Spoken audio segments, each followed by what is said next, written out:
వరలక్ష్మి అయితే వెన్నెల జాతకం తీసుకుని వచ్చి పూజారి గారికి ఇచ్చి ఇలా అంటూ ఉంటుంది. గురువుగారు, ఇదిగోండి నా కూతురు నా నుండి తప్పిపోయి 11 ఏళ్ళు అవుతుంది. ఇప్పటికీ నా కూతురు కనిపించటం లేదు. అయినా నా కూతురు ఎక్కడ ఉంది, ఎలా ఉంది, ఏంటి అనేసి ఈ జాతకం చూసి చెప్తారని నేను ఇక్కడికి వచ్చాను అని చెప్పి వరలక్ష్మి వెన్నెల జాతకాన్ని ఇస్తుంది. దాంతో ఆ గురువుగారు అయితే ఆ జాతకం తీసుకొని ఇలా అంటూ ఉంటారు. ఏంటమ్మా, ఈ అమ్మాయి పుట్టుకతోనే బలహీనంగా పుట్టింది.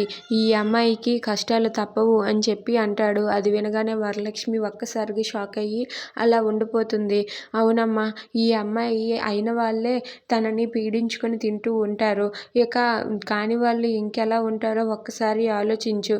తనకి సొంత వాళ్ళే తనని చాలా కష్టపెడతారమ్మా. ఈ అమ్మాయి జాతకమే అలా ఉంది. ఈ అమ్మాయికి కష్టాలు తప్పవు. ఇక జీవితంలో కూడా అదే కష్టాలు ఉంటాయి. ఎన్నో పూజలు చేసుకుంటే గాని తనకి ఆ కష్టాలు తీరవు అని చెప్పి అంటూ ఉంటాడు. అది వినగానే వరలక్ష్మి అయితే ఒక్కసారిగా షాక్ అయ్యి అలా ఉండిపోతుంది. ఇక వెన్నెల ఎక్కడ ఉందో, ఎలా ఉందో, ఏం చేస్తుందో అని చెప్పి వరలక్ష్మి వెన్నెల గురించే ఆలోచిస్తూ ఉంటుంది. If you like this video, please like, share and subscribe.